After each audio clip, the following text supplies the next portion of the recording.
La filosofía hermética. Los labios de la sabiduría permanecen cerrados, excepto para el oído capaz de comprender. El Kybalión. Desde el antiguo Egipto han venido las enseñanzas fundamentales y secretas que tan fuertemente han influido en los sistemas filosóficos de todas las razas y de todos los pueblos, durante centurias enteras. El Egipto, la patria de las pirámides y de la Esfinge, fue la cuna de la sabiduría secreta y de las doctrinas místicas. Todas las naciones han sacado las suyas de sus doctrinas esotéricas: la India, Persia, Caldea, Media, China, Japón, Asiria, la antigua Grecia y Roma. Y otros no menos importantes países se aprovecharon libremente de las doctrinas formuladas por los hierofantes y maestros de la tierra de Isis, conocimientos que solo eran transmitidos a los que estaban preparados para participar de lo oculto. Fue también en el antiguo Egipto donde vivieron los tan grandes adeptos y maestros que nadie después ha sobrepasado, y que rara vez han sido igualados en las centurias que han transcurrido desde los tiempos del gran Hermes. El Egipto fue la residencia de la gran logia de las fraternidades místicas. Por las puertas de su templo entraron todos los neófitos que, convertidos más tarde en adeptos, hierofantes y maestros, se repartieron por todas partes, llevando consigo el precioso conocimiento que poseían y deseando hacer partícipe de él a todo aquel que estuviera preparado para recibirlo. Ningún estudiante de ocultismo puede dejar de reconocer la gran deuda que tiene contraída con aquellos venerables maestros de Egipto. Pero entre esos grandes maestros existió uno al que los demás proclamaron el maestro de los maestros. Este hombre, si es que puede llamarse hombre, un ser semejante, vivió en Egipto en la más remota antigüedad y fue reconocido bajo el nombre de Hermes Trimegisto. Fue el padre de la sabiduría, el fundador de la astrología, el descubridor de la alquimia. Los detalles de su vida se han perdido para la historia, debido al inmenso espacio de tiempo transcurrido desde entonces. La fecha de su nacimiento en Egipto, en su última encarnación en este planeta, no se conoce ahora, pero se ha dicho que fue contemporáneo de las más antiguas dinastías de Egipto, mucho antes de Moisés. Las autoridades en la materia lo creen contemporáneo de Abraham, y en alguna de las tradiciones judías se llega a afirmar que Abraham obtuvo muchos de los conocimientos que poseía del mismo Hermes. Después de haber transcurrido muchos años desde su muerte, la tradición afirma que vivió 300 años, los egipcios lo deificaron e hicieron de él uno de sus dioses, bajo el nombre de Tot. Años después, los griegos hicieron también de él otro de sus dioses y lo llamaron Hermes, el dios de la sabiduría. Tanto los griegos como los egipcios reverenciaron su memoria durante centurias enteras, denominándole el inspirado de los dioses y añadiéndole su antiguo nombre, Trimegisto, que significa 3 veces grande. Todos estos antiguos países lo adoraron y su nombre era sinónimo de fuente de sabiduría. Aún en nuestros días usamos el término hermético en el sentido de secreto, reservado, etc.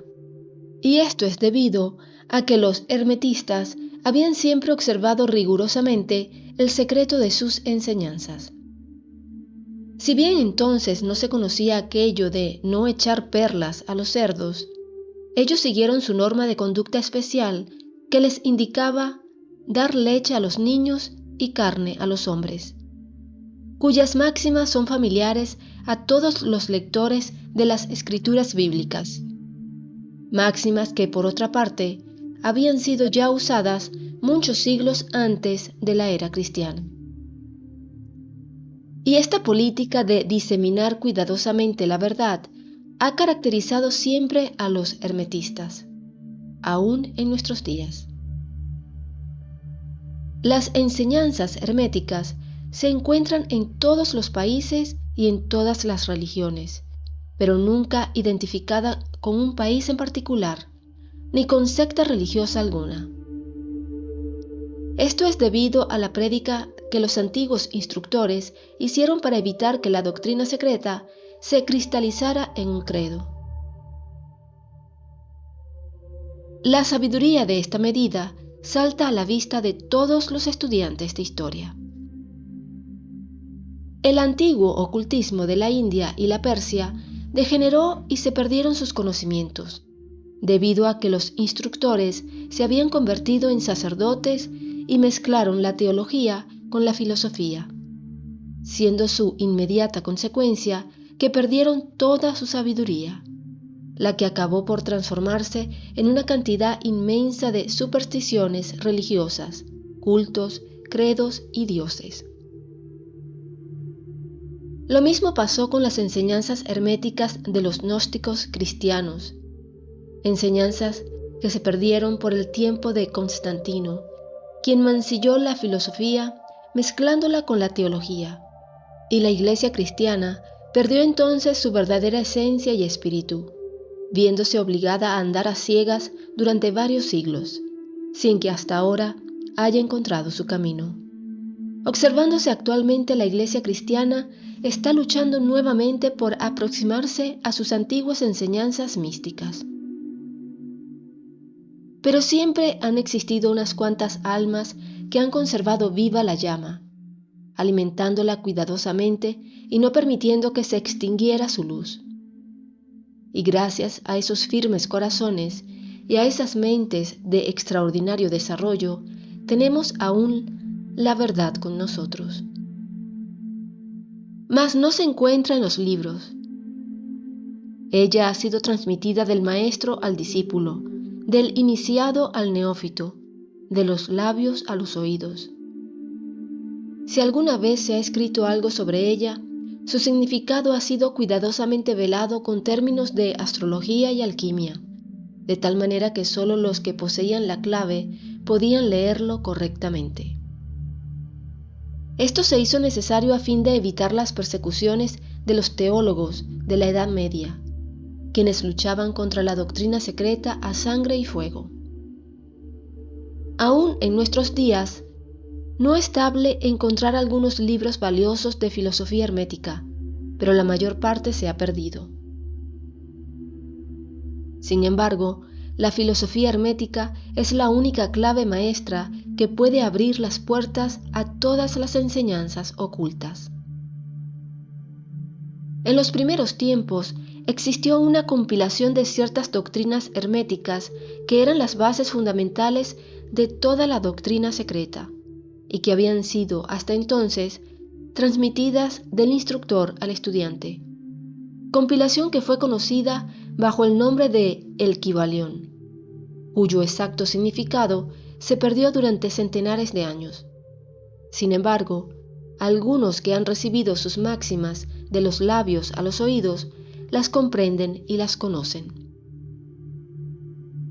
Sus preceptos no habían sido escritos nunca hasta ahora. Son simplemente una serie de máximas y axiomas que luego eran explicados y ampliados por los iniciados. Estas enseñanzas constituyen realmente los principios básicos de la alquimia hermética, la que, contrariamente a lo que se cree, está basada en el dominio de las fuerzas mentales, más bien que en el de los elementos materiales, en la transmutación de una clase de vibraciones mentales en otras, más bien que en el cambio de una clase de metal en otro. La leyenda acerca de la piedra filosofal, que convertía todos los metales en oro, era una alegoría relativa a la filosofía hermética, alegoría que era perfectamente comprendida por todos los discípulos del verdadero hermetismo. En esta obra invitamos a nuestros estudiantes a examinar las enseñanzas herméticas, tal como fueron expuestas en el Kybalión, explicadas y ampliadas por nosotros, humildes estudiantes de las mismas, que si bien llevamos el título de iniciados, somos, sin embargo, simples discípulos a los pies de Hermes, el maestro. Transcribimos aquí muchas de las máximas y preceptos del Kybalión, acompañadas por explicaciones y comentarios que creemos ayudarán a hacer más fácilmente comprensible esas enseñanzas por los hombres modernos, especialmente teniendo en cuenta que el texto original ha sido velado a propósito con términos oscuros y desconcertantes. Las máximas originales, axiomas y preceptos del Kybalión están impresos con otro tipo de letra. Esperamos que los lectores de esta obra sacarán tanto provecho del estudio de sus páginas como lo han sacado otros que han pasado antes por el mismo sendero que conduce a la maestría desde los tiempos de Hermes Trimegisto, el maestro de los maestros, el 3 veces grande hasta ahora. Dice el Kybalión: donde quiera que estén las huellas del maestro, allí los oídos del que está pronto para recibir sus enseñanzas se abren de par en par. Cuando el oído es capaz de oír, entonces vienen los labios que han de llenarlos con sabiduría. De manera que, de acuerdo con lo indicado, este libro solo atraerá la atención de los que están preparados para recibirlo. Y recíprocamente, cuando el estudiante esté preparado para recibir la verdad, entonces este libro llegará a él. El principio hermético de causa y efecto, en su aspecto de ley de atracción, llevará los oídos junto a los labios y el libro junto al discípulo.